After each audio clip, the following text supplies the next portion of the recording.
Share market से जुड़ी हुई जानकारी के लिए प्लीज़ सब्सक्राइब अवर चैनल ताकि आने वाले अपडेट्स आपको रेगुलरली मिलते रहे। जैसा कि शेयर मार्केट से रिलेटेड हम रोज़ 2 से 3 वीडियो आपके लिए लेके आते हैं, जो काम की आपकी अपडेट है।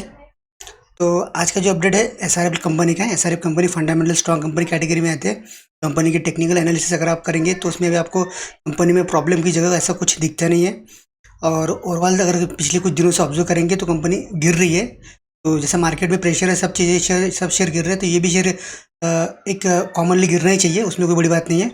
आइए देखते हैं क्वार्टर वन के रिजल्ट कैसे आए और कंपनी स्टेटस क्या है। आप देख पा रहे होंगे अभी 2292 पर ट्रेड कर रहा है एसआरएफ। कल की अगर बात करेंगे तो कल मार्केट चालू था, चालू मार्केट में ये रेट थे कल के। आज हम वीडियो रिकॉर्ड कर रहे हैं, आज मार्केट चालू नहीं, तो इसके लिए आपको फ्लक्चुएशन दिखेगा नहीं। तो ओवरऑल अगर देखेंगे तो लास्ट अगर एक महीने का चार्ट रिकॉर्ड देखेंगे, कंपनी का चार्ट अब कितना वोलेटाइल आपको दिख रहा है, ऊपर नीचे ऊपर नीचे ऊपर नीचे। तो मार्केट का प्रेशर ही वैसा है कि जो बहुत सी कंपनियां अफोर्ड नहीं कर पा रही। ये कंपनी भले फंडामेंटली स्ट्रांग है, मजबूत है, पर मार्केट के प्रेशर में इस कंपनी को भी छोड़ा नहीं है, क्योंकि मार्केट जैसा मोमेंटम करेंगे वैसे शेयर भागेंगे।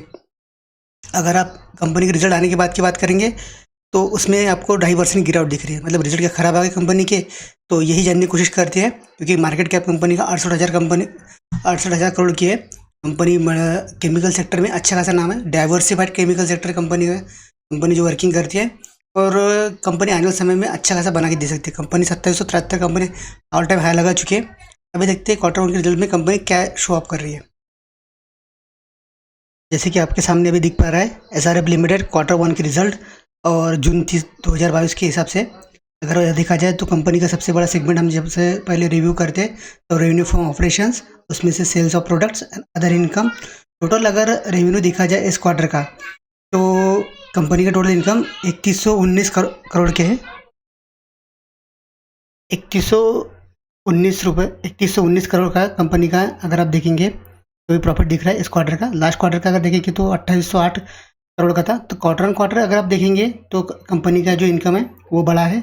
और उसके पहले का अगर एक साल में देखते हैं तो वहाँ 2219 करोड़ का था, तो यहाँ 3119 करोड़ है। तो ओवरऑल एक साल में 1000 करोड़ के आसपास, सॉरी 900 करोड़ के आसपास आपको यहाँ इनकम बढ़ते हुए दिख रहा है। तो एक अच्छी न्यूज़ है इस कंपनी के बारे में कि कंपनी का इनकम अच्छा खासे लेवल पर बढ़ रहा है, ईयर ऑन ईयर और क्वार्टर ऑन क्वार्टर दोनों केस में कंपनी का प्रॉफिट बढ़ रहा है। ऐसे नहीं कि भाई एक सेगमेंट में बढ़ रहा है, दूसरे सेगमेंट में नहीं बढ़ रहा है। तो ओवरऑल देखा जाए तो इनकम के मामले में कंपनी में अभी कोई दिक्कत नहीं। अब देखते हैं कंपनी का नेक्स्ट सेगमेंट में देखते हैं कंपनी खर्चे। तो खर्चों में देखेंगे cost of material, employ benefit, power of fuel, exchanges. Total अगर एक्सपेंसेस देखा जाए तो इस क्वार्टर के 2393 करोड़ के बन रहे हैं, तो लास्ट क्वार्टर के 2138 करोड़ के थे। तो क्वार्टर ऑन क्वार्टर इनकम बढ़ा है तो खर्चे भी बढ़ा है, कोई दिक्कत नहीं, इससे प्रॉफिट पे ज़्यादा मार नहीं बैठना चाहिए। और ईयर ऑन ईयर में देखेंगे तो 1799 करोड़ था एक साल पहले खर्चा, जो बढ़ के 2392 करोड़ तक पहुंच चुका है।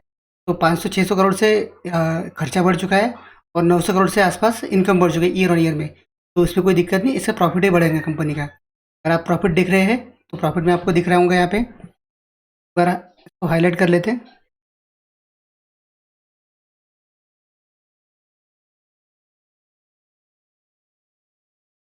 अगर आप देखेंगे तो यहाँ प्रॉफिट आपको दिख रहा है 726 करोड़ का, और यहाँ 670 करोड़ का लास्ट क्वार्टर का। तो 726 से 670 से 726 मतलब अच्छा खासा क्वार्टर ऑन क्वार्टर ग्रोथ दिखाई है। और ईयर ऑन ईयर में 420 करोड़ का नेट प्रॉफिट था, जो बढ़ के अभी 726 करोड़ तक पहुँच चुका है। तो दोनों केस में अच्छी खासी ग्रोथ कंपनी दिखाई है। तो कंपनी में कोई दिक्कत नहीं। कंपनी टैक्स एक्सपेंस से जाने के बाद में नेट इफेक्ट दिखते हैं तो 508 करोड़ का दिख रहा है इस क्वार्टर का नेट इनकम, और लास्ट क्वार्टर का 500 करोड़ था, उसके पहले 291 करोड़ था। तो क्वार्टर ऑन क्वार्टर अगर नेट इनकम सारे खर्चे सब एडजस्टमेंट के बाद देखें तो करीब करीब एक लेवल पे ही चलते हुए दिख रहा है। Quarter on quarter net profit, sales बढ़ा है कंपनी का, सेल्स नहीं बढ़ा ऐसा नहीं, बस कंपनी के जो खर्चे हैं कंपनी थोड़ी सी वो मेंटेन करके चले तो आने वाले समय में कंपनी अच्छी खासी ग्रो कर सकती है। टोटल अगर देखा जाए तो कंपनी का प्रॉफिट में कोई दिक्कत नहीं, खर्चे में कोई दिक्कत नहीं, और बैलेंस शीट में कोई दिक्कत नहीं।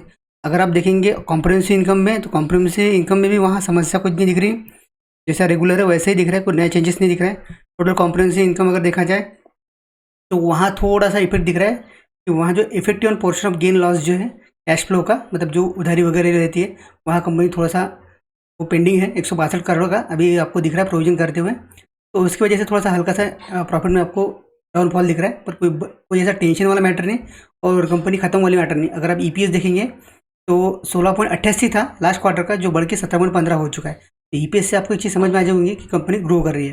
तो ओवरऑल देखा जाए, कंक्लूजन अगर निकालने की कोशिश करें तो एक अच्छा रिजल्ट बोल सकते हैं इस कंपनी का, ताकि आने वाले समय में आप इस कंपनी से मल्टीपल रिटर्न जनरेट कर सके। तो जो लोग इन्वेस्टर हैं वो इन्वेस्ट कंटिन्यू कर सकते हैं, जो लोग नए हैं उनके लिए इन्वेस्ट करने के लिए अच्छी अपॉर्चुनिटी है, क्योंकि कंपनी अच्छे खासे लेवल पे उठी हुई है और आने वाले समय में कंपनी आपको मल्टीपल रिटर्न दे सकती है, क्योंकि फंडामेंटल्स कंपनी अच्छी है, कंपनी बिजनेस मॉडल अच्छे है, ओवरऑल कंपनी अच्छी है।